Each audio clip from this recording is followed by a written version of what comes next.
And now, weighing in out of the blue corner, Josh the Punk Thompson. 100%. And on the other mic, he weighs in from the red corner, Big John McCarthy. And here we go. That is my man Michael Goldberg saying that all the time. But you got to take a look. We got a big week coming. We have a ton of fights. We've got the UFC with their fight night. Marvin Vettori against Jared Cannonier. We have got Bellator with their incredible card in Chicago, looking at Nemkov taking on Romero, and the matchup of Pettis versus Pitbull. Unbelievable. And the PFL will be in Atlanta, and they've got the big one with Maurice Green trying to take out last year's winner in the heavyweight division, Mr. Ante Dalia. Excuse me, I just said it wrong. My man Josh, we got a lot to talk about, brother. You feeling okay? You got your yawns out? Oh, well, you know, with you guys, it seems like you guys get all the privilege around here. I mean, I have to get up privilege and something in the morning and, you know, be wide awake and pretend like I'm functioning and do these things. Well, you're never functioning. I know I'm very rarely functioning at the proper level. But, you know, I've been lagging a little bit, John. Like these mornings, for some reason, I don't know what it is. I don't know if it's because it's coming up close to moving out of California or figuring things out. But for some reason, man, I don't want to get up out of bed right now. It's, you know, I normally get up, I go to the gym. I will tell you this: you got up and you put on a fantastic shirt. We didn't even talk.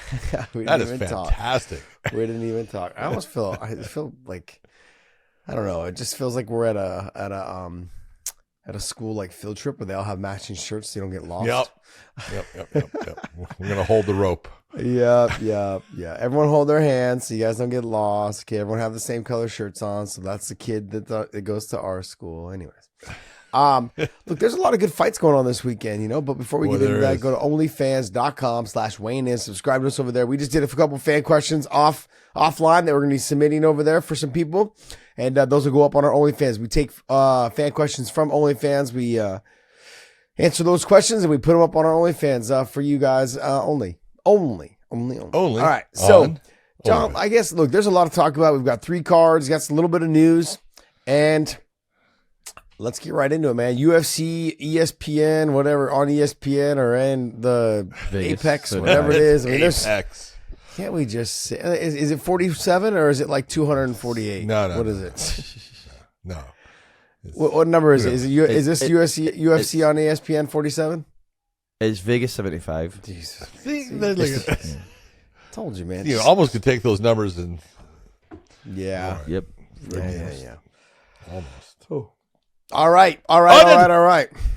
That's one. All right, let's go Marvin Vettori versus Jared Cannonier. I mean, this is a good fight, John. Really good fight. Yeah, it is. You take a look at it, and both guys have a very similar style. Both guys like to stand up and bang. Both guys can take it to the ground, but normally don't, depending upon, you know, their opponents. Like, you know, obviously against like Adesanya, Vettori wanted to take the fight to the ground, worked hard at it. Same thing with Cannonier. You know, he fought him, would like to have taken him to the ground, really couldn't, you know. So both guys fight very, very similar in style. Both guys have good gas tanks. Both guys have good chins. Both guys have power in their hands. It's an even matchup. Yeah, Marvin Vettori's coming off of a win, correct, though? And Jared Cannonier's coming off of a loss. But it was close. Yeah, who and did it he could have been fight a loss. last? That was Delize. Yeah, that's right. I actually thought he lost. As Right. I recall, I thought Roman won that fight. And then Jared's coming off of his loss, correct? Oh, no, No. He beat Sean Strickland. He beat Sean Strickland, that's correct. Which was also a very close fight, was it? Yeah, it was. It was a close fight. I'm trying to recall. Yeah, so both of them coming off of close fights. When Delize, though, is someone who is, you know, gives a little bit of fear, has the aggressiveness, has the power, but in that fight, as I recall, it took him a little while to get started in that fight. Marvin Vettori's got to get off quick and try to push the pace and the action against Jared Cannonier, but without getting knocked out. And I don't think there should be any interest in him trying to get Jared Cannonier down because it's going to take a lot of energy to try to get him down and get to that top position. And meanwhile, if you waste that energy trying to get him down, Jared Cannonier being who he was from when he was heavier to then 205 and then now to middleweight. What did heavier mean? What's that? What did heavier mean? I mean, like, just being when he was carried a little bit more weight. I mean, he's so lean now. Oh, he looks fantastic. He looks fantastic. I'm a little jealous, to be honest. I did his first fight in the UFC when he was at heavyweight. Yeah. And he wasn't fat. No. He looked good. He just, you just look and you go, now, Jesus Christ. But for someone to get their weight down, for someone to lose a little bit of the muscle mass and also understand what it takes to push yourself to that level, to get the weight down, have the commitment to do it, it takes a lot. People people don't realize it's very difficult to go from one weight class down to the next. And then he's done 2 weight classes. Now he's at middleweight, and he understands what it takes to put that extra work in, to eat a little bit cleaner, to do all the things it takes to become a champion. Which gets boring. What's that? Which gets boring. Oh, it does. It does. But it's a repetitive thing on a daily basis. It's a very repetitive thing. You're eating the same boring shit. You're doing the same type of cardio. You're mixing it up a tiny bit. Some days you swim. Some days you run. Some days you bike. But it's a continuous thing to keep that weight down, and to get it down and to keep it down. Marvin Vettori, though, I'm going to see him standing on the feet. He's going to have to get on the inside to get away from Cannonier's long reach and his potential power, the big shot over the top. And it's going to be kind of an interesting fight because I think Marvin's going to try to keep Cannonier probably either pressed to the fence, dirty box him, grind on him, try to hang on him, do all those things. And I think Cannonier is probably going to try to stand on that outside, thread a couple takedowns here and there, but I think he's going to try to hit him with the big shots from the outside. Who do you favor in this fight? Honestly, they're very even. If you look at both those, they are. Yeah, they're 19-6-1 and 16-6-0. I mean, so it's a very even fight. Who do you favor? If you're gonna have to pick one, which guy are you leaning towards saying? If I'm gonna pick one, I gotta say this. I'm gonna probably go with Marvin Vettori. All right, then I'll go with Jared Cannonier. I like that. But I was going to go either way you want it because it's yeah. even. But why would you? Okay, so you just went the opposite way that I did. I just went the opposite way. Yeah, I'm going to probably go with Marvin. Reason why I'm going to go with Marvin, and I know Jared's gone from heavyweight to middle or to light heavyweight to now middleweight. He's used to dealing with big people, but Marvin, like I said, when the Paulo Costa thing happened, where he didn't, or was it Paulo? Yeah, when he gave up the weight, just didn't care. Had a great fight. I think he's kind of turned a little bit of a corner in that type of situation where he's just. I look at like he just doesn't. I feel like he doesn't care. After his loss to Izzy, he cares, but it's like a little bit more intense. He's a little bit more aggressive, a little bit more. I feel like he can get it done. I don't know. I like Jared a lot. I think he has a little slight edge, but they're so evenly matched, John. It's hard to pick. Yeah, they absolutely are. And I think that, if I was gonna, and I'm just taking the other side just to say it, but when I look at Cannonier and I look at Vettori, the one difference that I think that Marvin does bully a lot of opponents because he is strong, but he's not stronger than Cannonier, and he's not going to be able to just utilize that. Yeah. And if he tries to, it's going to backfire because he's going to get tired doing it. The other part is, if there's one thing that I've seen that causes Marvin problems at times, is guys that have big power. Yeah. He's great with guys that have volume and throw on him because he'll take the shots and walk through them. Did it with like Hermanson, all those different guys. He can't do that same thing with Cannonier. So, like you said, this is a 50-50 fight. Both guys can win. Both guys are great fighters. I really look forward to watching it. No, I get it. But then the guy that's kind of got me feeling like he's about to make a really good run is Arman Tsarukyan, man. This kid, I'm looking forward to seeing him. I feel like he's always in a very close fight. But then you look at when he fought Gamrot, correct? Close fight, good fight. Then when Gamrot fought Dariush was all over him, controlled the fight, controlled the scrambles, controlled the striking, everything. And then look what Dariush got. Look how Charles Oliveira beat Dariush. Made it kind of look a little easy there, John. I know we don't do MMA math. No. But when you look at it that way, it doesn't work. you look at it that way, there's a threat from Sarukian, and then there's also like you have guys like Gamrot, who is a fantastic wrestler as well. But I mean, against Joaquim Silva is good. He's aggressive. He's got big shots. He's got good power. I mean, he's almost like the guy that like he does a little bit of this and comes at you hard. I mean, it's hard to really predict. But Arman is a fantastic wrestler. He's got great ground and pound. And he seems like he's come a long way in just his last like 3 or 4 fights on how much he's grown inside that cage. I'm being honest. Joaquim Silva's first loss in his career was to Vince Pichel. And it was a decision, but Vince Pichel took him down, and, you know, he's got a good ground game, but it's not one of those ones that can't be stopped. It's not one of those ones where you look and you go, man, and Vince Pichel did a great job of that. And he's got 2 other losses in the UFC with it. But I look at Sarukian, a better wrestler than Vince Pichel, a much better wrestler. May not be as physically capable in that Pichel just keeps a pace. Great cardio. Big time strength. I think Sarukian, big time strength. I just look at that, and yes, I think Silva has increased his abilities since then, but I look at it and I think this is a tailor-made fight for Sarukian and his skill set. I think wrestling-wise, if he's smart, he's got good stand-up. Use that good stand-up to get himself into that takedown, get the takedown, do work, walk away with a big win. Yeah, I mean, Dave, pull up his Sarukian's record, please. I mean, I don't know, he's 19-3. Yeah, he's got, 1 loss to Gamrot, 1 loss to Makhachev. Yep. And then who was the other one? It's way down at the beginning of his career. Got it. Yeah. Yep.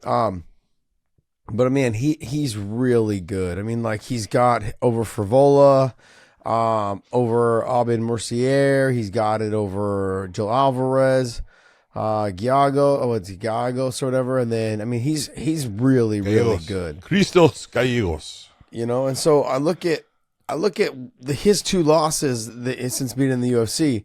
I mean, they're to the current champion and someone who just fought, you know, the number 1 contender spot or number 2 contender spot, whatever it was when he fought Beneil Dariush.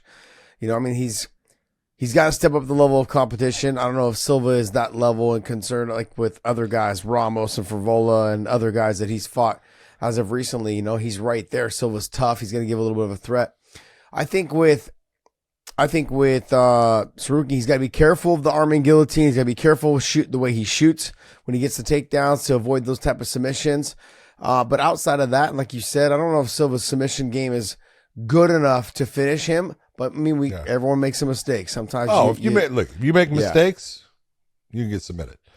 But if he fights it the way he can and he controls the hips and just puts shots on him and just systematically wear him down, the fight's going to be going in his direction.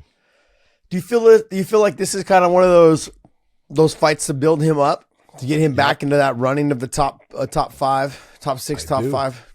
You know, so with a good win, with a dominant win, being in the co-main event, you know, and they're like, hey, can you pull up the lightweight rankings, Dave? Because I really look at, I think they're high on him. He's come through with them. He's never really, I don't think he's really ever complained.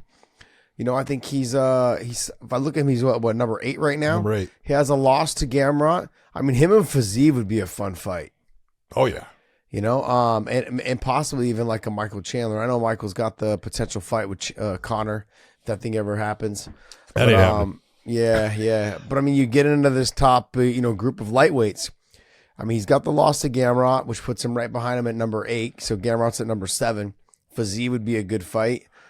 Chandler would be a good fight, but I know that's probably, I don't know if the Connor and his fight's going to happen. Him and Dariush, even though Gamrot lost to him, I mean, you don't know. I mean, like we said, MMA math doesn't add up, but I mean, that might be a fight for them to potentially have on. The Justin and the Dustin thing. The Justin and the Dustin. Yeah, they've been fighting. No, I love this fight. And we all love this fight, I think. Yeah. It's a fan favorite. But whoever wins that fight, or whoever loses that fight, whoever wins that fight, do you see Arman maybe facing one of them?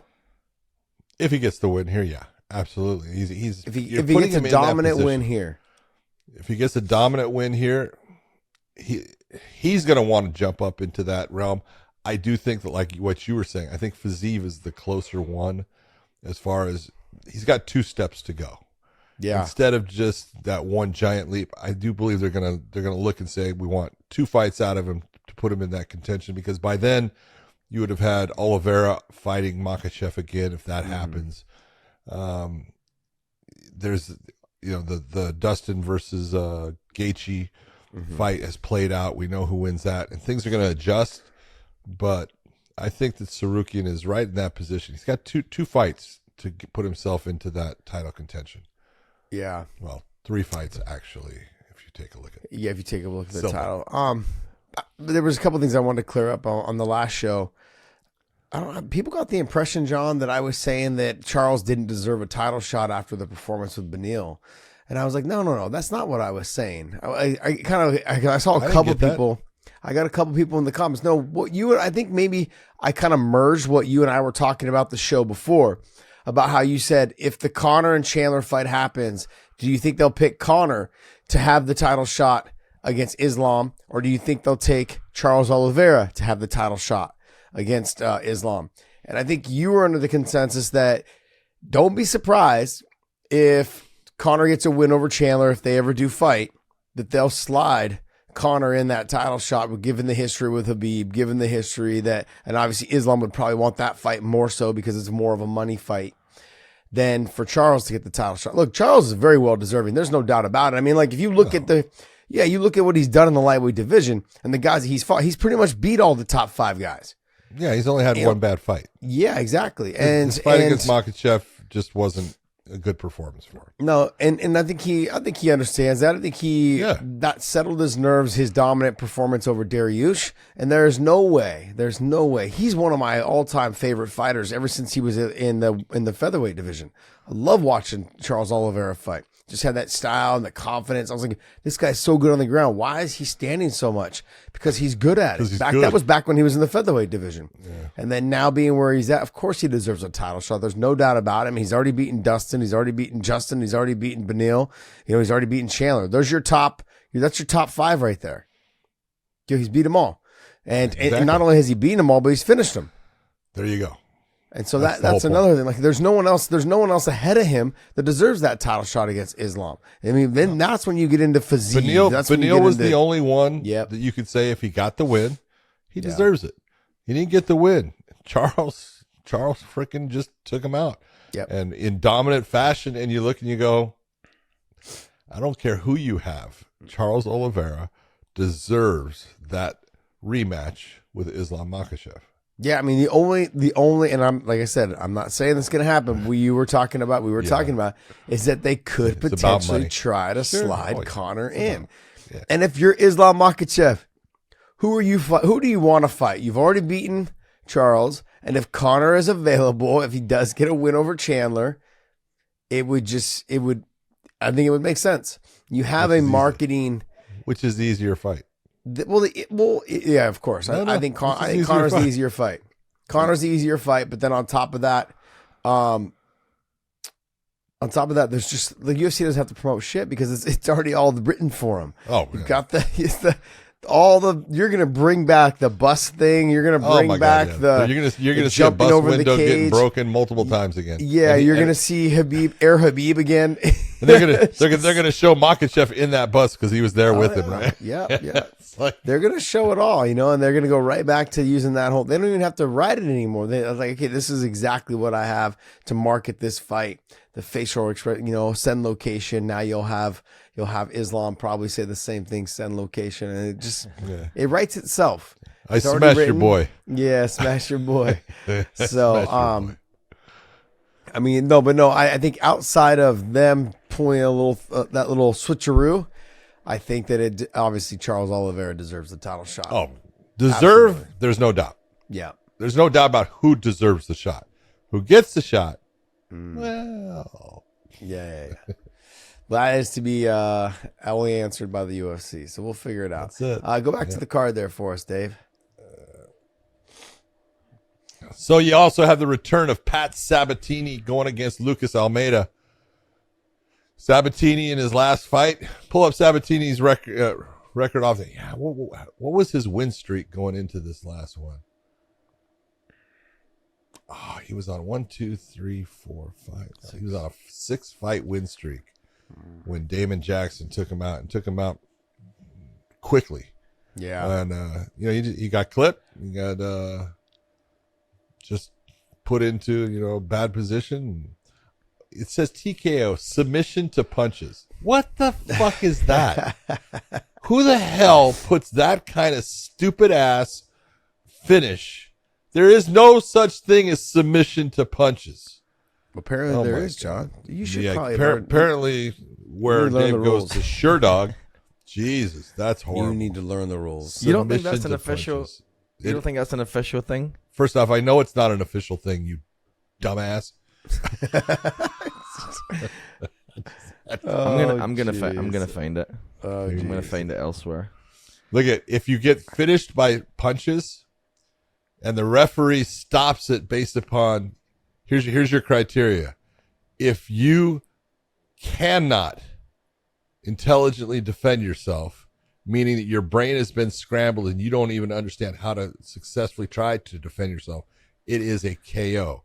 If you are not able to defend yourself, meaning that, you putting your hands up, you're trying to block shots, but you're just not doing anything, then it's a TKO. So TKO, anything with strikes. Okay, there's no submission. Submission is a hold. It's a catch. What are you looking for? Topology had it as ground and pound. Yeah, that's why. It's because it's a TKO. Yeah, that's kind of weird. Submission to It's just dumb. to punches. Sounds Submission. beautiful though. And, Sounds dude, beautiful. and Dave, I'm not blaming you. It's not your fault. I know it's it's the thing. It's like, but I look at that. It's like, have we not 30 fucking years? You're telling me someone's gonna put that? Who the hell's typing that in? It's the same dude. I got the same guy that's pushing the buttons on the damn freaking punch stats. This is John's best friend. Yeah, it must be. Your boy. He It's needs your a job. boy. He needs a Oh, job. man. Hey, if being an analyst doesn't work, I guess I could try to get to that job. But Sabatini has definitely, proved himself. He's a good fighter. Coming out of Philadelphia with that camp with Sean Brady and stuff. The guy's got talent. He just got, everything kind of just went against him. And Damon Jackson had the loss of his brother and was very emotional in it, but it worked for him. And I look at this, I expect a big return from Sabatini in this fight. Yeah, I think so too. I think he'll be aggressive. He's got fantastic cardio. He can push the pace, and Good wrestling, good striking. Yep. And, he's just got to get to the, I think if he's able to get the takedown, get to the top position, slow Lucas down, whether it's on the feet or on the ground, control the tempo and kind of hang on him. He's got to hang on because Lucas in the stand-up is dynamic. Yeah. He's good. So it's not an easy fight. It's just that it's a fight where if you're looking at the style, Sabatini has that wrestling and that grind that can give Almeida problems. Yep. Should be a good fight. Next fight. Manuel Torres against Nicolas Mota. Pretty even, actually. Yeah. Looking at the fight, it's a good matchup. I kind of like it, and I can't say it. Is this very similar to Cannonier against frickin' Vettori? It's a tight fight. I probably would give the edge to Torres, but close. Yep. And then next fight. Ronnie Barcelos against Miles Johnson. That's an interesting fight. Barcelos is coming off of the knockout loss to Nurmagomedov, which was a big shot. But Barcelos is talented. Good wrestling. He's got good striking. He's fast. Miles John, tough. He's a gamer. He takes big shots. Comes after you. He's got good wrestling. He'll stand and bang with you. I just not sure that he has the ability to get in on Barcelos the way that he needs to. It's a tough one. Yeah, Barcelos is good, man. And he's got good movement. He's got good striking. He can wrestle a little bit. He can wrestle a lot. But the thing with him, though, is that he is somebody that coming off a loss, are you the same person you were before the loss? And I always... Are you the same? You never know. and then coming off of a loss of somebody that they're trying to build up. How does that make you feel? That kind of when you start getting matched up against people that have a popular last name, or somebody that the UFC is trying to like put up on a pedestal, it kind of makes you feel like, wait, you're really putting me to lose. So how does that affect your confidence? What does that do for you inside the cage the next time you go there?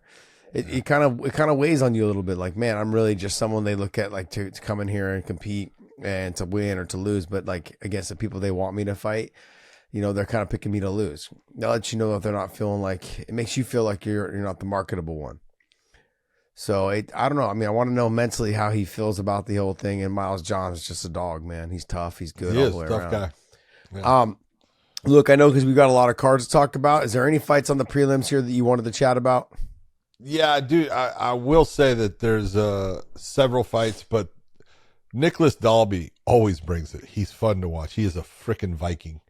He is crazy. He's got a karate style, and so does Salikov, who is the Kung Fu Panda from Russia. Everyone looks at him as a wrestler. Dude, he's got big-time spinning attacks. The guy's a great, striker. That's going to be an interesting battle. That one's kind of fun. Salikov is explosive, and he brings it. Doesn't look the part, but is the part. Nope. But you know what else? There's another person on here who I thought was retiring, was Zumagulov. But that guy he always brings it as well. He's just a fun fight to watch. He always comes forward, always throwing crazy stuff. He can do everything. I thought he had announced like his retirement his last fight. Did. But guess what? I'm back. He's back. So good stuff, man. Good stuff. Scroll down a little bit more there. Who's the first two? Dun, dun, dun. Big heavy. Oh, Zach Paga is going to is a light heavyweight. I'm sorry. I was thinking he was heavyweight. He was before. He's dialed it down. A little Nice bit. job. Hey, go to onlyfans.com/Wayne. Subscribe to us over there for free. It is for free. Submit your fan questions available over there. And we are trying to, what John and I have been trying to do for the longest time, is we're trying to get men equally paid on OnlyFans, how women need to get equally paid across the job market. But no, that's what we're trying to do. We are the very first podcast that they have ever worked with and sponsored. And we're trying to bring more athletes to their platform to make a little extra cash. I mean, you're seeing it a lot lately. You've got Kat Zagato is now on there. You've got Chris Cyborg is on there. EJ McKee's on there. Luke Rockhold's on there. So check out your favorite fighters that are on there. See what they have to offer, and not that way, buddy, not that way. See what kind of material that they're posting up. A lot of them are free, and sometimes they have extra content that they know that you guys might like. They may charge you like 99 cents. They may charge you $1, whatever it is, but our platform over there is free. So make sure you guys join us at onlyfans.com/Wayne. All right, let's jump into Bellator 297 in Chicago, which is a sold-out arena. Nemkov versus Yoel Romero. Dude, this is one of those fights. If there's anyone that you look at the age of 45. I think he's 46 now. Is he 46 now? I think he's 46. Let's look and see. The dude's timeless. 46, you're right. April 30th. April 30th he turned. Unbelievable. 5'10". I normally would tell you that, look, the guy is a freak. He's an athletic freak. He's physically strong. He's still got speed. He can do it all. But he's facing a guy that is really good. The champ is well-rounded. The one thing that I've seen out of Yoel many times when he fights for the title, he doesn't fight intelligently. Like especially if you've watched him in Bellator now, he has really fought, except for his first fight. It's against Phil Davis, where he didn't even realize how many rounds it was. He's really kind of brought back some of his wrestling, and when he gets on the ground, Josh, he destroys people. He just is, like I said, physically strong. They can't stop and hold on to him. He just muscles his way through things and just delivers big-time shots. So you're looking at this fight, Nemkov cannot end up on his back. He's got to stop the wrestling of Yoel Romero. He's got that ability. Look, he's good. And he's a good defensive wrestler at times when he wants to be. He proved that against Corey Anderson when Corey shot how many takedown attempts? 15? Yeah. 15 and 0 in 15 attempts, 0 takedowns, in their second meeting. This is one of those ones you look and, all the stuff kind of goes. This is almost like a Rocky story, with Yoel, and that, he's the underdog, he's the older guy, he's all this stuff, but he's facing someone that, man, it's an uphill battle. It is a big uphill battle. He is facing someone in an uphill battle, but when he was with the UFC, I was so surprised on how he can make the weight. But then again, he's only 5'10". I'm like, how do you make the weight? But he killed himself to do it. And then when he came over to Bellator, the conversation that he had with Coker was that, hey, with your name that you have and the amount of weight you cut, let's try to put you, because they're about to have the 205-pound tournament. Let's try to put you in the tournament. You have an opportunity to make $1 million, plus we'll pay you a lot of money, on top of that for your purses. I think that first fight with Phil Davis, I don't think he had put the weight on the way that he expected to put the weight on. Plus, he also thought the fight was 5 rounds and not 3. And to go back to what you were talking about, he doesn't sometimes fight smart. Thinking that he had to fight another 2 more rounds, he didn't fight at a very fast pace in those first 3 rounds against Phil Davis. Super slow. Because I think always in his mind when he left the UFC, like the way you saw when he fought for the title those times, he fights very conservatively because he is older. So do I think that he has a shot? He absolutely has a shot in terms of with the power. He's good on the feet. He's explosive on the feet. He can take shots. And when he gets on top of you, you look at the guys that he has finished once he gets to the top position. It's nasty. But will he utilize his wrestling at all? I think if he can utilize his wrestling early in the first 2 rounds, he's able to get a takedown or 2 and control Nemkov from the bottom. Nemkov has a problem with Yoel Romero.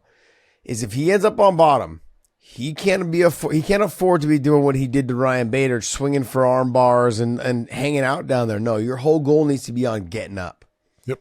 You can't afford to be down there trying to hit a triangle on an arm bar and playing the guard game. No, you're not getting these type of things against him. And so what I like also, too, about Nemkov is that he's been in Chicago already, over there training, I believe, since early last week. So he likes him and Fedor and those guys. They all like to come 2-3 weeks beforehand and do their last little bit of training, over there. And I wondered, did he go to ATT at all this time? I don't know. I don't know. We'll have to talk to him at the fighter meetings. Yeah. I think Yoel Romero, because you saw him in the Alex Polizzi fight, he looked enormous in that fight. And I think when you look back at the Phil Davis fight, you got to figure that where's Yoel from? I don't think Nemkov went to ATT. Oh, that's true. That's true. So. That is true. But no, I think but I want to see if Yoel, if he looks as big and as good as he did in his Alex Polizzi fight. Now I know that Alex is not the same level as Nemkov, but Nemkov has been known to get hit with some big shots. When he fought Anglitskas, he left himself open over the top of the jab. He got dropped and sat to his butt in that, and he came back and dominated the fight. But Yoel is somebody that he's explosive enough to drop you, jump on up, and follow up and land big shots. So he's got to be very cautious and careful, and it's going to be a fun fight, man. I think it's going to be a real fun fight. I get concerned. This is what I get concerned about, John. Is people will, if Yoel wins, Nemkov was never that good. Oh yeah. and if Nemkov wins, Yoel's over. Yoel's old. And I get it. I understand. I do get it. Yeah. All right, next fight. All right, let's go with it. This is a co-main event. They're not even saying it's what was it? Dual main event. Excuse me, because I said co. Sergio Pettis coming back into the bantamweight as far as he was the champion, is the champion. Injured his knee, had a complete ACL replacement. He's back, but boy, they are putting him up against it as the double champ, both featherweight and lightweight champion at one time. Patricio Pitbull Freire has decided, I want to be the triple champ. He's going after the triple C, but Triple C in belts, and he's going after it big time, coming down to 135. Looking at pictures of him and in his training stuff. Yeah. I've never seen him look so good, but the way you look doesn't always equate to the way you will fight at that weight. We've seen it. TJ Dillashaw looked all ripped and everything, and you saw what happened when he went down. So he looks great. How's he going to handle that weight cut? How's he going to handle the speed of Pettis? Yeah, what's funny is that John Fitch went through this thing where he was like doing this vegan thing, and he went on a run of losing fights. Your body needs certain stuff if you're going to be a competitive athlete. Hold it, see certain stuff. Certain types of food. And so, You're the one that said stuff. I mean, it needs to be fed properly. And Thank you. I get nervous with Patricio. Like I was a little bit nervous for TJ, man. I was like, it's such a cut. Yep. But with Patricio, he understands where he's at. He's getting a little bit older. It's harder to keep that muscle on. He saw the writing on the wall. He's like, look, this will be probably my one opportunity, my one chance. And he's pretty much wiped out the 145-pound division. So what's the point?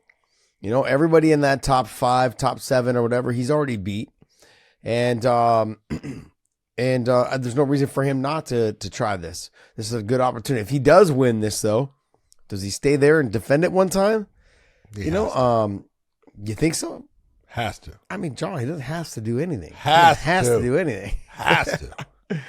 Look, he did not defend the lightweight title. Just same as Conor didn't defend when he won the actual featherweight belt because he had the interim for a while. He didn't defend it. When he won the lightweight, he didn't defend it. It doesn't look good. Yeah. If you don't defend it, you got to defend it. I guess. I mean, like I look at the Chandler thing. I mean, he gave up quite a bit of weight and then went up in weight and it made it look easy. I mean, he had a good movement. He landed a clean shot. I mean, jumped on him when he was down and landed another 5 or 6 unanswered blows. I mean, I think he did that basically just out of revenge. He wanted that. I'm waiting for the words. Yeah, he did it for revenge. Him doing this, he has nothing against Pettis. It's just something he had set. He set goals for himself and for him to be considered one of the best. And man, I think this is going to be a fun fight. Sergio coming off the knee injury, but he's just Sergio has little tricks up his sleeve. We saw that against Horiguchi. The head kicks, spinning back fist, knockout. I mean, those are things that Patricio can't afford to rush in on. He's got to make sure he stays tight with his game. I think the power, when I talked to him through text probably about 2 weeks ago, maybe 3 weeks ago, I said, how do you feel? How's your weight? And he goes, look, my power is still there. He's like, I thought maybe I would lose some power. He's like, no, my power's still there. He's like, and I'm faster. So now the next question will be is, okay, how do you feel like your chin is? And you probably won't know that until you get that last 5 or 6 pounds off of you. And how fast are you able to rehydrate? How well are you able to rehydrate in those 24 hours? So those are things that we won't know until he gets inside that cage. Look, at one point, he was having a hard time making 145. Yeah. Now, same thing with Jose Aldo, same thing, though. At one point, he was having a hard time making, but then all of a sudden he's 135. So it could be that this has no effect on him. And he does look better, and he does look fast. He will not be faster than Pettis. He is not a faster athlete than Pettis. So that's not going to happen. You can say you're faster. I'm not saying that you're not. But we're talking such a low increase in percentage that you're not going to be the faster fighter. Now, you definitely should be the guy with more power. You've had that power in your hands. That doesn't go away. I see him having that power advantage, but you got to be able to touch the target to make the power work. Yeah. This is a fight a lot of people are just giving to Patricio when it's not a gimme fight. Look, Sergio Pettis is the real deal. He's been the redheaded stepchild to his brother. Yeah. For most of his career, and I'm not saying that in a bad way against Anthony. Anthony was a fantastic fighter, was a champion, but now it is Sergio's time. Sergio's the champion. And Sergio is the name in that family now as far as fighters, as far as, look at, he's the guy that is, running, that business of being the champion. He's the guy. And yes, he had problems with Horiguchi, in my opinion, based upon Horiguchi being the faster fighter. Yeah.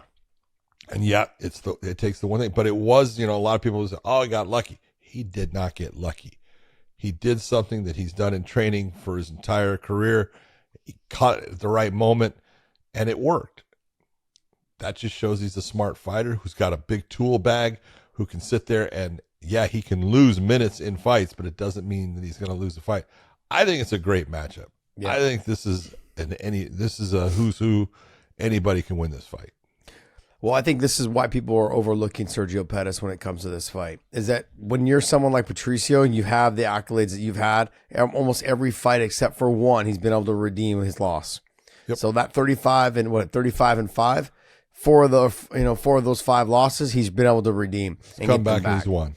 Yeah. That being said, the reason why when I look at this fight, I would lean towards Patricio is that Patricio understands, and I've trained with him and grappled with him, and I know how good he is on the ground, is that there's not really a submission threat from Pettis. So if he's able to get the takedown, he'll be able to control that top position. He'll be able to threaten, whether it's the arming guillotines or whether it's getting to the top position and doing ground and pound or getting to the half guard and elbowing. That's something that he never really did a whole lot of at the featherweight division because everyone was so much bigger than him. Now he's fighting someone his size, like in height wise and similar build, that kind of thing. He's going to have an opportunity to take this fight to the ground, control that top position, do some work. And if Did you see the head game? The head game? Did you see the head game he's playing? No, what did he do? Did you see one of his coaches in camp? Mm-mm. Ooh. No, who is it? Alex Albertson? Eric Albertine? Albertine? No, not the captain. No, who? Daniel Vanderlei. Who has been the grappling coach for Sergio Pettis throughout his career? Oh, wow. Daniel Vanderlei, who was the guy that taught the Pettis brothers how to grapple. Then Rufus Sports switched and basically went to Lovato Jr., and Patricio had Daniel Vanderlei in his camp for this fight. Well, I saw he was working with... Little head games, baby. Yeah, but he was also working with Henry a little bit, so he's working. It seems like he's working on his wrestling, obviously working on his grappling. But like I said, he's known for being the stand-up guy. But when you think about it, the advantage would be for him to take him down, control the top position, threaten getting on your neck every time you try to get up. Because when you go back and you watch Pettis' fight with Juan Archuleta, every time he got taken down, he started putting his back to the fence and kind of getting his head up high, and against the fence. So that right there, if Pettis is able, not Pettis, but Patricio is able to push his head into the hole, jump to the arming guillotine, he's got one of the best in the game, if not the best arming guillotine in the fight game. It's outstanding. So when you look at where he needs to succeed in this fight, I could see it being the wrestling and the grappling. And of course the stand-up's there. It's always there. But you got to look, if you're a coach for him, Josh, where are you going to look and say, hey, this is where we truly have an advantage? It would be on the ground. Who have been the fighters that have given Sergio problems throughout his career? Guys that can out grapple him. But do you here? I agree with you on that, but you can't afford to expend all that energy trying to get that takedown. Like we were talking about with Vettori and Cannonier, neither one of them can afford to waste so much energy trying to get the takedown, because if you don't get it, now you're just a sitting duck. And Patricio, he's been known for his power. He's been known that he's got good wrestling. He's got great submissions. But he also has been known to carry a little bit too much muscle and tend to slow down as the fight goes on. When he fought Emmanuel Sanchez the first time, it was like, okay, I beat you up for 3 rounds, and then Emmanuel started coming back in rounds 4 and 5. He fought a little bit slower pace because he always had that threat of knocking people out. So people were afraid to jump in, lunge in, and stand too much. Well, Emmanuel had a great chin, and guess who Sergio's training partner is? Emmanuel Sanchez. So they know very well on how they've trained for him before. They know how to try to beat him. They haven't been able to beat him yet, but they know how they know where they've had success and where they could try to go with it again. That's right. So I look for Patricio to utilize the wrestling, try to take the opportunities to get the takedowns at moments, but he can't afford to just be down there hanging out on the legs against the fence, which has never been his style, but you just can't afford to waste your energy trying to get those takedowns. Yep. And the fight that's kind of getting lost in the shuffle on this totally lost is the Corey Anderson and Phil Davis fight. I think it's going to be a pretty damn good fight. Oh, it's a great, when you talk about matchup of styles, both guys have lived off of wrestling as far as that's how they got into the career. And then both guys have become stand-up guys and wanting to, throw and have power and knock people out. Phil Davis, if you're going to look at pure credentials, yes, he has the better credentials. If you're going to say in the wrestling game, he won an NC2A Division I title, but their wrestling is basically canceling each other out. Mm-hmm. When you look at Corey Anderson has got a gas tank. Now, Phil's got a good gas tank too, but this is only 3 rounds. How fast are they going to come out in this is the question. I think it's going to be barn burner. Well, I look at Phil Davis's history of guys that he's fought. And he's fought Linton Vassell. Linton Vassell's tall. He's got a pretty damn good build. Now he's fighting heavyweight. Not near as fast as Corey. Not near as fast as Corey Anderson, but the ability to stuff takedowns, Corey has that. Phil Davis can wrestle. Phil Davis will. I think he will try to threaten a couple takedowns. He'll try to catch him off the exchange. But I think Phil Davis is the better wrestler. Now, that doesn't mean that he's going to be able to get the takedowns, but I think the way that Phil wrestles will be key. He can't afford to do what he did against Brian Bader, where he shoots and when he doesn't get it, he gives up on it. He's going to have to wrestle him a little bit more aggressively. He shoots in on the takedown, chain wrestle a little bit more, get to those takedowns. Phil Davis, though, on the feet too, is very underrated. I think with Phil, staying long. Don't think that Phil won't try to throw that head kick because you saw it against Linton Vassell. Phil's got good kicks. Yeah, he's and got he can good bring kicks. it up high well. Yep, on the calf kicks, on the leg kicks. Now, where Phil's good with kicks, he also is horrible at checking. So and we've seen with Corey Anderson, he's been coming along with the leg kicks a little bit. But both of them, they can get in trouble with that because the leg is there to be caught, and once you get stuck on the bottom, either one of these guys, Mr. Ground and Pound himself, Corey Anderson, he's not easy to get out from underneath. And Phil Davis is a fantastic grappler, but Phil Davis needs to kind of have a very similar game plan. He's got to be able to be on top. Corey Anderson's got to be able to be on top. Do they end up canceling each other out and being like, you know what, screw it, it's just too much energy? But I think both of them are going to try. Both of them are going to try to wrestle. And both of them are going to try to get to that top position because that's a way easier fight once you are able to get them down. Yeah, but this is what, again, you're taking a look at looking at both guys in the matchup.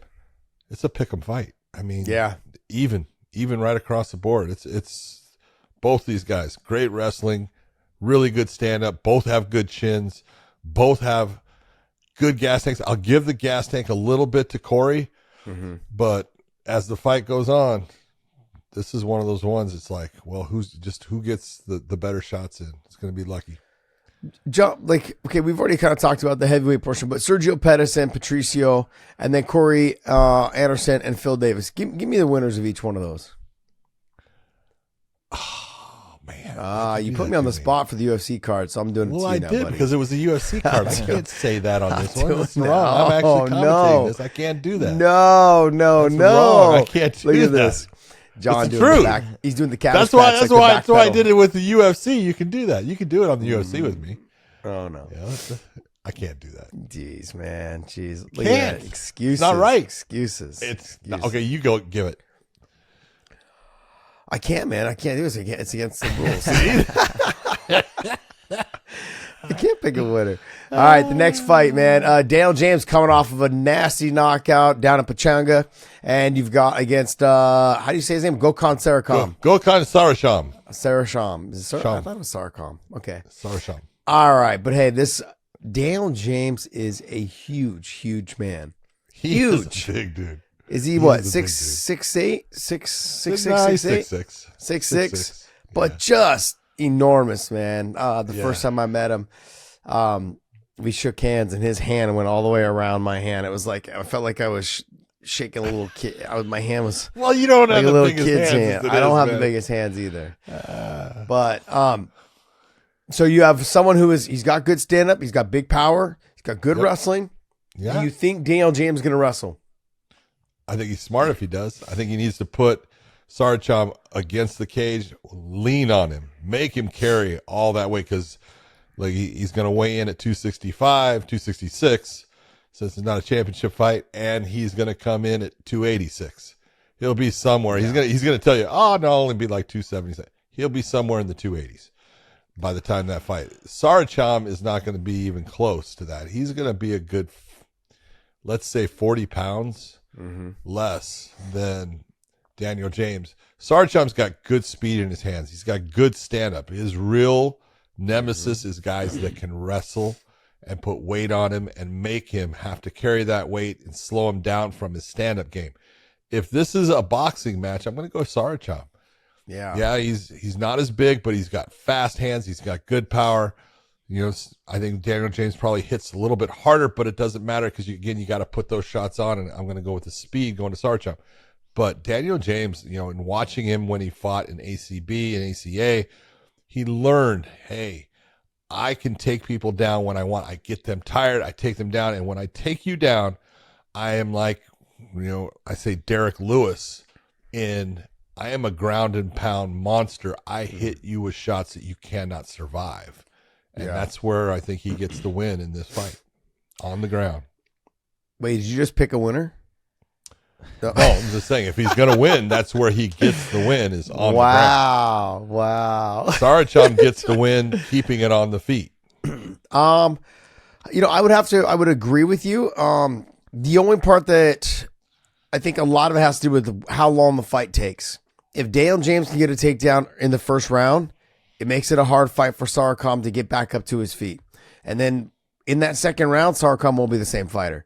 And Daniel James has proven that he's got a little bit of that grit in him, but when he touches people, they go to sleep. When he fought Tyrell Fortune, he beat the crap out of him with his shots, man. Just hit him, boom, with that shot, dropped him, followed up. Uppercut.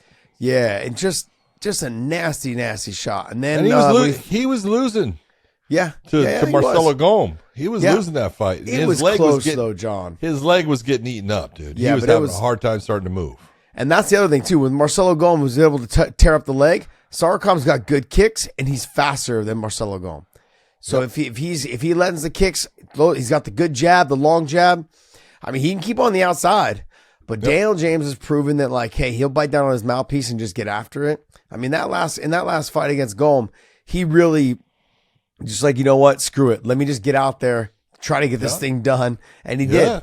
And he was able to land the shots, put him to sleep. It was a nasty, nasty knockout. I mean, and also, you can never underestimate the crowd. And he will have the crowd in his hand. Yes. I mean, we talk about the Irish crowds, and when certain fighters walk out, how they just erupt and they sing the songs along with them and this and that. But this is a different crowd for Daniel James. When he walks out, they all know him. They all know who he Daniel is. James in Chicago is a rock star. He's a huge rock star. It's crazy. He was the bodyguard for this guy named Twista, the rapper. Yep. And then he's kind of built his legacy up in there in Chicago. And he's done a lot of work with the youth there locally. And so he's just somebody that I think the community has got behind, and they have come out in full swing to watch him fight. This gonna be a great fight, man. It's gonna be a really good fight. So I think someone's gonna get finished in that 3 rounds, though, John. I agree. I think someone's gonna get finished. I agree. Daniel James' last fight, he had to conserve some energy because it was a 5-round fight. That's true. So 5 rounds. Woo. Like I said about the UFC card, we're not going to talk about all the prelims, but give me a couple on here that you wanted to shine some light on. All right, if people are going to watch, I'm going to go past somebody. Mike Hamill is always fun to watch, and Nemkov is a great fighter, so that's going to be a great matchup. They never give Mike Hamill an easy fight. Norbert Novini Jr., everyone needs to watch this young man. He is an up-and-coming star. This guy's got talent. Same with Archie Colgan against Emmanuel Sanchez. That's a fantastic matchup. Yep. And then the last one I'm going to say is Timur Kiziev against Richie Smollins. Smollins a grappling master. Timur coming out of Dagestan, everyone's going to say grappling. He loves to stand on his feet also, though, and throw. He's fun to watch. Yeah, my old training partner is Gotti Robodanov. So I'm going to give him a little love, man, because he's been doing really well. Looking forward to seeing how he does. Yeah. That's a tough fight. Peter Boyce is good in the stand-up. And then when I look at Robodanov likes to stand. I have to go back with what you were talking about with Norveni Jr., man. He's a young kid, came off when he was like 20 years old, coming off of a knee injury, was having success, took almost 2 years off, comes back. He's healthy now, coming off of a win, still young. He's got a bright future. He's 6-0. Looking forward to watching him fight. Archie Colgan is just really coming to his own. He's known as wrestler, but he's got good power. And he's someone that, he's down there in the Fort Worth area there with Kyle Crutchmer now. They're at, what's it called? Fortis MMA. So they've got a good group of people down there getting after it. And this is a big step up in competition for him against Emmanuel Sanchez. Someone that can put it all together. He's got a submission threat. He's good on the feet, really good kickboxer, and just a crafty veteran. And then I go down to, like you said, Timur Kiziev. Like just a young kid, but a dog. He's explosive, got good wrestling, and it's going to be a fun fight against someone like Richie Smollins who can take a ton of damage, but can fight you anywhere. These are the type of step-ups in competitions if you're trying to build young stars that all these fighters need. You got Norveni Jr. fighting a tough fighter, Archie Colgan fighting a tough fighter, and Timur Kiziev fighting a tough fighter. Those are fighters to look out for that are on the prelims. Take a look at them. When you guys can watch them, you guys can watch them on the Bellator YouTube. So check that out. This Friday night is going to be this card. All right. Yeah, when you're watching that, hold on. When you're watching that, it will be you and I working together. Just you and I. Yeah, it was supposed to be you and I hosting the press conference too, but we got taken off of it because why? No freaking clue, man. Drives All me right. crazy. All right. We also have the PFL from Atlanta, Georgia. Go ahead, Dave. Tell us about it. It's mostly heavyweight and female featherweight. So you got one lightweight fight on there, and Big John will tell you why. But yeah, you got heavyweight and female featherweight all the way down it. All right. Yeah, Let me have it. The main event is a good main event. Maurice Green is a good, solid stand-up fighter. His wrestling has gotten better. He gets up off of his back. He doesn't lay in guard. He tries to get to his feet. He's a good, solid fighter. He's going against the guy who won the PFL tournament last year in Ante Delia. Ante Delia is good. People don't give him enough credit. He's a solid heavyweight fighter. He's got power in his hands. He can grapple. He can stand. He likes to stand. I think he's going to stand with Maurice, and he's going to try to out-punch Maurice. Maurice is more the technician, while Delia, he's got power in his hand. He's going to try to punch a hole in his head. Yeah, I would agree with you. I think Delia is going to be aggressive. He's going to try to make Maurice fight an uncomfortable fight. Look, when you have a technician on the feet, like Maurice, he's got good stand-up. He utilizes his kicks, but they sometimes don't handle the pressure very well. They need that space to operate when they're a technician. And that's kind of Maurice's thing. He needs to feel comfortable. He can have his back foot against. You're right. He can have his back foot against the fence, but he still needs the space.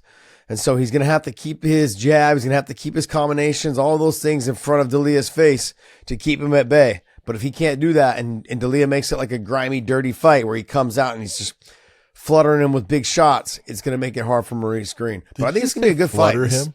Yeah, he's going to flutter him. Did you say flutter him? Some of that fluttering, like little flutter kicks. Little flutters. They call them flutter kicks, right? When you're swimming. Yeah, there is flutter. The flutter kick is swimming. Yeah, I've never heard flutter him in fighting, but I'm going to use it now. Amazing. Ever since I'm coming up with new terms since we joined OnlyFans. All the time. Hindsight's 50-50. Oh, it's like fluttering, fluffing, whatever, same thing. Oh, right? Now you're a fluffer. I know you're a fluffer. Going back to OnlyFans. Oh man, but this is. I would have to agree with you, John. This is a fantastic main event. It should be a good fight. One. I really do. It should be a good fight. Really a good fight. I don't think Maurice Green gets enough credit for how good he really is because he is a good fighter and he's come from a kickboxing background, and making it into MMA is not easy based upon everyone trying to take him down. Well, now he's gotten to the point where he's difficult to take down, and in the stand-up, like you said, if he's at range, he just picks people apart. I agree. So, next fight, we got Larissa Pacheco, the featherweight, well, actually it was lightweight champion from last year, coming in against Amber LeBrock. Pacheco had her first fight in this tournament format at featherweight against Julia Budd. She came away with a decision win. Amber LeBrock had a first-round knockout, and Larissa Pacheco is going to walk through Amber LeBrock. Sorry. You think so? Yes. Huh. I Go wonder. ahead. I mean, I would have to. I like Amber, and I love the school she comes from. But I'm Larissa agreeing with Pacheco is that type of fighter. Amber needs space too. Yeah. She needs to fight out at range, and Pacheco's not going to allow her to do that. She's going to walk into her. This is going to be Amber looked great in her first, round fight and got that knockout. It was a big knockout, and I think it was against Jindarova. Mm-hmm. But this is one, they kind of switched opponents from that because Pacheco had fought Bud. Now Bud's fighting Jindarova. But look, there's levels, and Larissa Pacheco's at that level that Amber LeBrock has never been able to get through before. Yeah, this is going to be where Pacheco just can kind of make her run, continue to keep making her $1 million. She's on a high right now, and then Amber LeBrock, she, like you said, she needs space. She needs space to utilize those long limbs. She's got good kicks. She's got a good jab. She's got to fight you long. You fight her on the inside. She's good with knees, but when she gets taken down, she's a little bit lost. She's got decent movement. She doesn't take a ton of damage from the top, but she's just someone that needs to focus on getting back up to the feet and creating the space. But Pacheco's not one of those people that's going to give you a whole lot of space. She's got big power, and she's pretty damn good when she gets to the top position. So I think Pacheco, I don't know if she's going to walk through her, but she will end up beating her. She will end up beating her. LeBrock's tough. She can take some damage. She's going to walk through her. All right, now, John, you have a little inside that's not scoop. nice. No, it's not nice. Not nice. Wait, are you predicting a winner? Is that what you're doing? No, on that one, I will. Yeah. Pacheco. There's a lightweight fight on here. Both these fighters are 0-0-0. Yeah, well, look, you've got the PFL has done this a couple of times with Biagio Ali Walsh. Like, he's the grandson of Muhammad Ali. They had him almost in these positions as an amateur. In the middle of their show, they would do an amateur fight with Ali Walsh, who comes out of Las Vegas.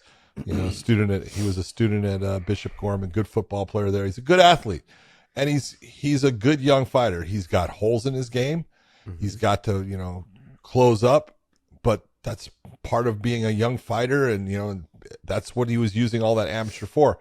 His amateur record, I want to say, was 3-1. They're going to start him off as a professional here. Trust me, they're not going to put him against somebody that they believe has any chance of beating him. They're trying to use him and his name to create something. I understand it. Go ahead. But that's why this fight at 0-0-0 and 0-0-0 is up that high on this card as their number 10 fight. It's because of Ali Walsh being the grandson of Muhammad Ali. All right. Next fight. Aspen Ladd taking on Karolina Sobek. I don't think Sobek has enough experience. This is going to be a tough one in that, we've seen Aspen Ladd fight really well. We've seen her fight. Sometimes it just takes her a while to get going. But in this one right here, I think she's going to come out and she's going to really put the pressure on Sobek. How does Sobek deal with that pressure? And when you're 4-1, it's tough to get out of, all of a sudden someone's doing something that you can't seem to stop what they're doing. And you don't really have that, experience to figure out ways of shutting it down. Yeah. This is going to be a tough fight for Sobek. I think Aspen Ladd's going to take this pretty easy. Yeah, I think so. If she shows up, if Aspen Ladd shows up at all, I think she has a pretty dominant performance. I don't want to say walks through her because, I'm not disrespectful like that. That's just not nice. Yeah, I'm not disrespectful but like it is on. But no, Aspen Ladd is, and she is Fought a lot of top level females. When she does come to fight, she's dangerous. She's well rounded. She's got good stand up. It's not great, but it's decent. She's got a good grappling game. So she just got to implement all the tools that she has. If she can do that, I think she can walk through Sobek. Next fights. We got Heenan Fahea against Mateus Scheffel. This is the fight. This is important for the PFL, I think. This is a fight Scheffel went to the finals last year. He lost to D'Elia, but Fahea is the guy that they want. Heenan Fahea is the guy that they want this guy to be somebody. He's 6'8". You know, he's got a great look. He's good, and he's good in the stand up, which is where Mateus is good at also. And that's where this fight's probably going to play out. But I'm not sure that Fahea is good enough to beat their top heavyweights. I'm not sure he's ever going to beat D'Elia, and he's definitely not going to beat Ngannou. So, but this is a fight that I think the PFL they want Heenan to win. The question is, will he? I think he's got a little bit too much experience fighting in those big situations, and I think he's got power. He's got a good all around game. So Fahad might be getting pushed by the PFL. But I'm looking at Scheffel to probably get this thing done. Yeah. Then we have Dennis Goltsov against Jorgen De Castro. That's big time power. I love Jorgen De Castro. Jorgen De Castro just walks forward and wings howitzers at you. He just throws missiles, until he gets a little tired, then he slows down. But look, Goltsov's got good stand up. He's very, very well skilled in the stand-up game. So, Jorgen's got to be a little bit more under control when he's going to try to unleash that power. Yeah. I think Jorgen, in the first round and a half, 2 rounds, he's going to just let it all hang out. And normally he ends up. If it doesn't go well there, then hello for Goltsov. Yep. Yeah. All right. Well, anything else on here? Yeah, that's pretty much it. I think Julia Budd's got to really come through. She's got she's having just hasn't been looking super great. I don't know if it's the age or if it's she's getting older. She is getting older. Now, she's right? getting older. I think she's 41. Oof. I think she's 41. Yeah, that's good enough. How old is she? 39. She's 39. 39. Wow. See, put 2 years on her. Way to go. Yeah. July 4th, she turns. So she's 40. July 4th, man. Can you imagine being born on 4th of July? Man, your parents. People set off fireworks for your birthday and everything. Every year. You're so important. You're so important. It's That's all right. for me. That's country right, is man. celebrating my birth. Thank you. The country's celebrating my birth. This is great. Awesome. That's going to wrap up our PFL talk. And what is that Friday night as well? Yes, both Friday night. Both Friday night. Interesting. All right. Well, I guess fans have a choice to make. They're going to have to choose Bellator's card or the PFL's card. So this should be fun. Should be fun. All right. Well, what else we got here there for us? You got a little bit of beef going on, huh? Yeah, we got a little bit of beef. No, I just found this one kind of interesting as his comments here on a potential Jon Jones fight, and wanted to get you guys take on the fantasy fight that could be.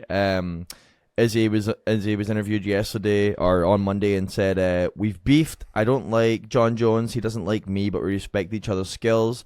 I was a fan before I was even in the UFC. He was the youngest UFC champion, did great things. I followed his career. Then he called me out. I was like, what the F? What did I do to you?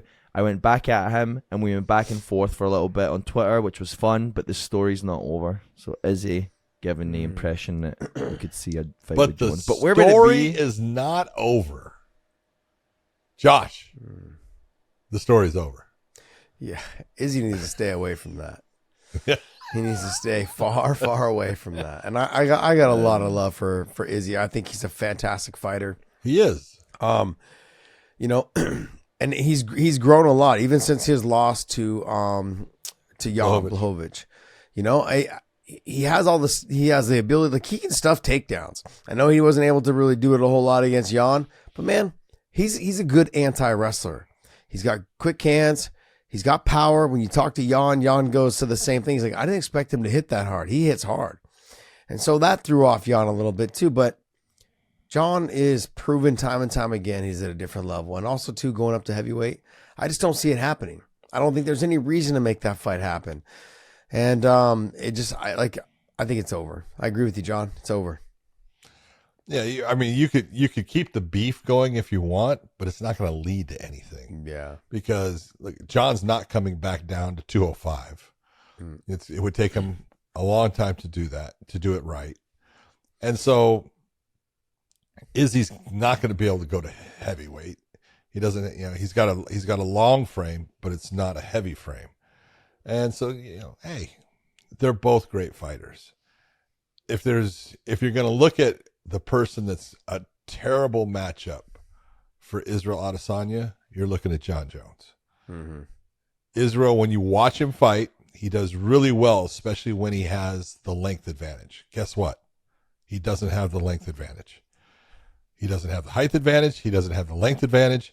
He doesn't have the ability to push Jones around. Jones would just march him down, take him down, and do exactly what he did to Cyril Gane, because he's just got that level, and it's not that's taking nothing away from Israel. Israel is, I believe, a phenomenal fighter. Obviously his stand up is fucking top of the food chain, but his ground's actually gotten good too. He's not bad there. People don't give him credit and think, oh, just take him down, you'll beat him. No, his defensive wrestling is really good. He can be a submission guy. He can threaten people.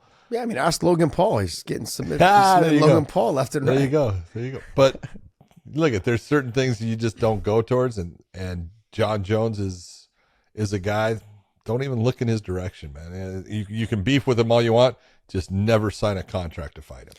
Yeah.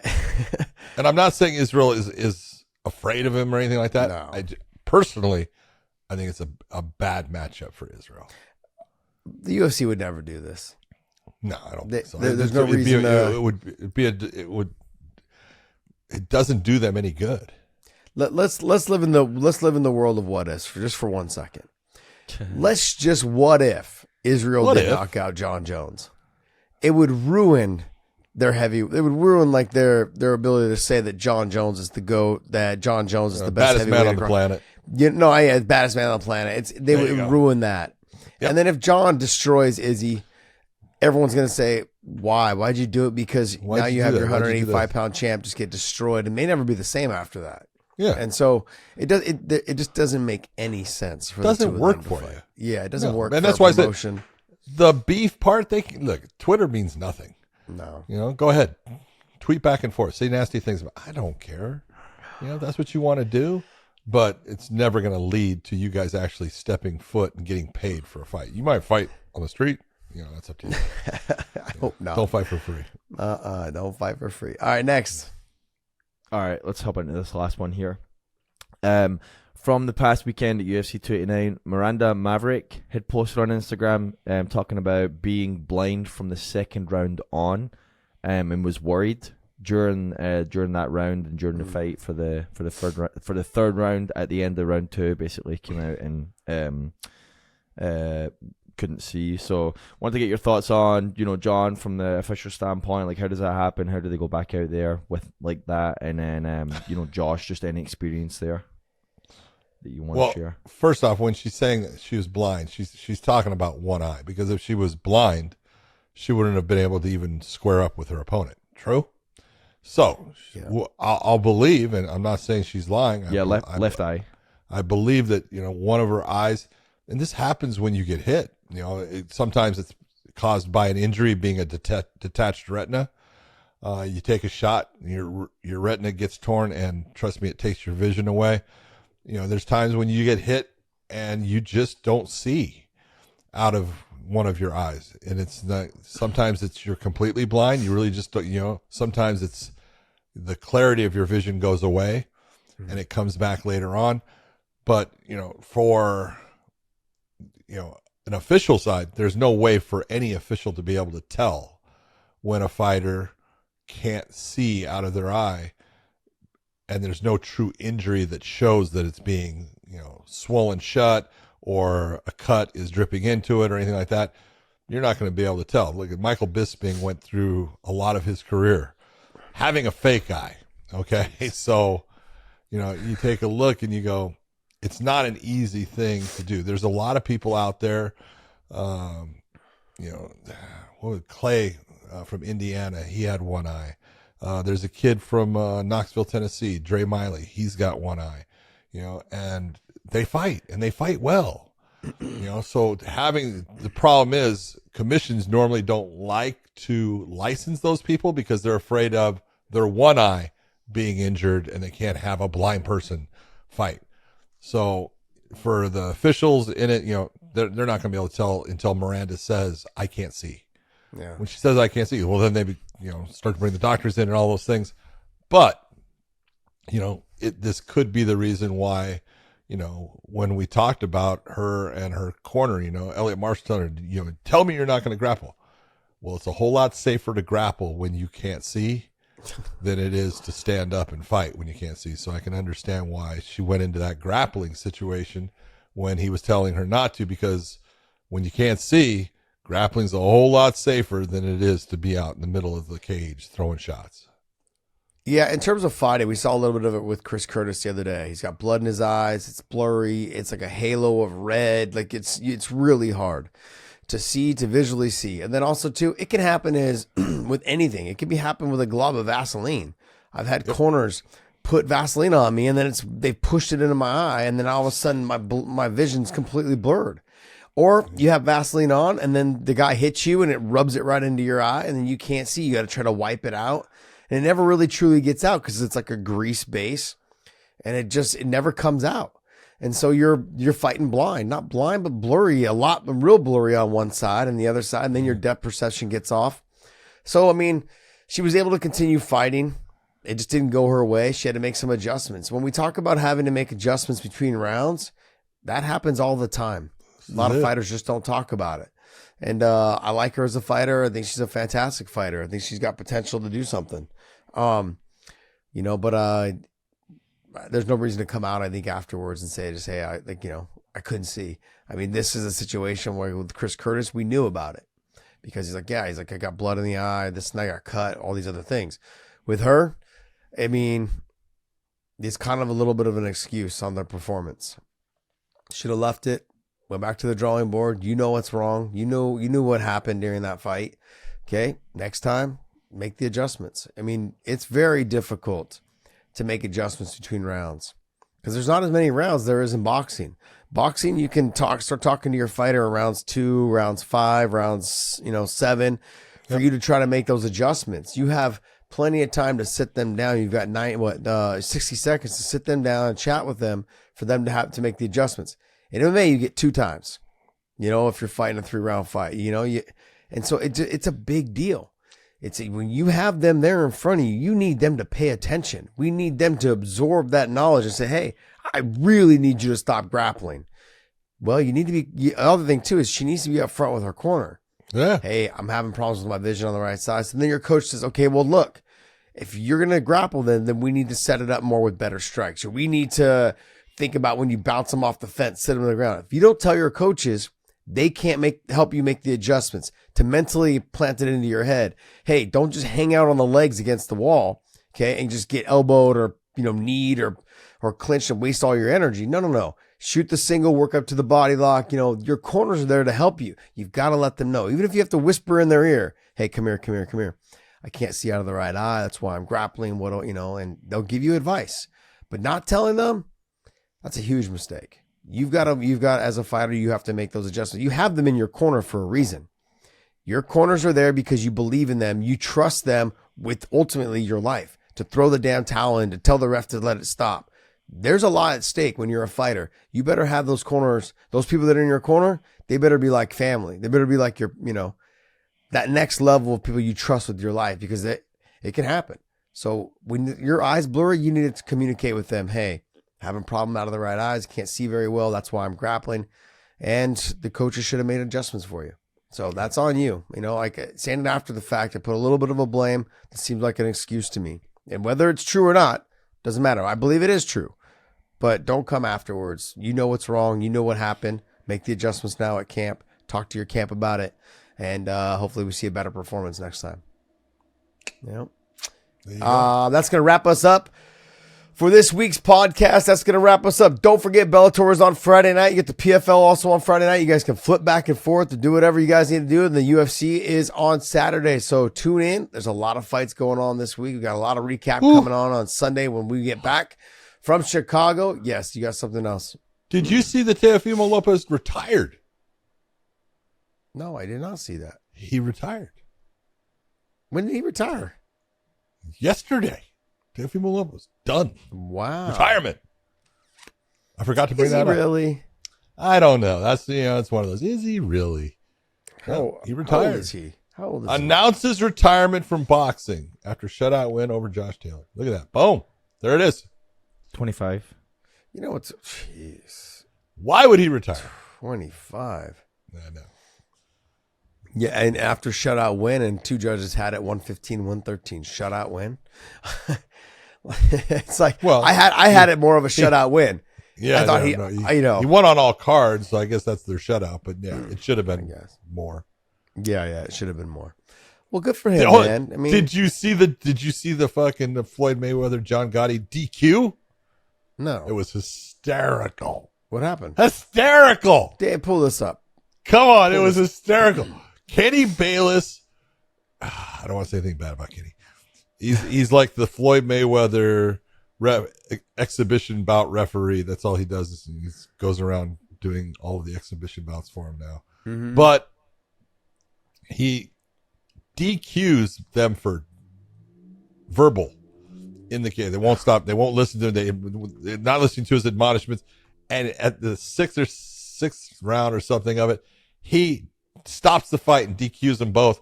And then Gotti decides, fuck you, pushes him to the side and goes after Floyd and starts to fight more. It was hysterical. All right. What was this on? This one was removed for copyright. So just FYI for YouTube watchers, I'm not going to play this because we might get copyright strike, but Yeah, don't play it. but you guys can see it Well, on I MMA think- Junkie. Let me see. Look at it's too bad they're ringing. Look at Kenny Bayless says, I'm getting out of here. Look at him. He's off to the right. He's leaving. He's the one that's the This is on Sports Center's Instagram, Dave. You can pull it up, so you can show it on off the Instagram, I believe. I mean, they put it up for public record, so. Yeah. Did you see It's this on melee Sports Centers, yeah. in the ring? Yeah. I just saw one on Twitter was That's pulled for hysterical. copyright, so that's why I'm just letting you know. Yeah, I mean, and then I saw Gotti came out and said something. He's a bitch. He's this, he's Gotti that, came out and so. said, you know, I'll hate you forever. He actually tried to pull Conor McGregor into it, saying, I need help. You're seeing Sports Center's Instagram? Yeah. Not Yeah, seeing it's it right on there. It's right there. Yep. Right one where? more. Probably Yeah, right too. there. There we Yep. go. That one? Yep. That's the one. Look at. He waves it off. Watch this. Watch. Gotti goes, fuck you. Get the fuck out of my way. Look at. He tries to get out of him. Goes after him. Look at him. He's just standing there. I don't think Floyd got hit one time in that exchange. He didn't. He didn't Oh, get hit man. one time in the fight. How much do you think he's making for these things? 3, 4, 5, 6, 8? Whatever it is, it's way too much because it's got to stop. It's really got to stop. It's not entertainment. It's just it's a circus. I don't know, John. This is It's pretty Barnum entertaining. and Bailey, man. This is pretty entertaining. Well, all this one was entertaining because the referee stops the fight, and DQs them both, and then God says no. And he's fighting. And then when everyone gets in, I mean, dude, this thing gets huge. They get like 50, 60 people in the ring, and you'll see Kenny Bayless is the one getting out. Good for him. Best. That's the best. Oh, man. All right, well, hey, that's going to wrap up our talk for this week's fights, and we'll have our pickups and our recaps on Sunday coming at you guys. So I hope you guys enjoy this show, and make sure you guys tune in. John and I will be calling the first 3 fights. Is it 3 fights? The first 3 fights on the YouTube for Bellator, and then we'll be doing the walkout fights if there is 1 or 2 of those, if there happens to be any. So John and I will be calling those cage side as well. So that'll be fun for us. We were supposed to host the the press conference that got pulled from us because they have us doing a lot of busy stuff this week. for Bellator. But hopefully you guys tune in Friday. The prelims will be on Bellator's YouTube, and the main card will be on Showtime. John, take us away, bud. You said that so nice. Really nice. You're such a nice person. I just want you to know that. I'm so proud of you. I am so proud of how nice you are. You've just turned into this nice person. Okay, I'm done. For everyone out there, enjoy the fight this week, and we will see you.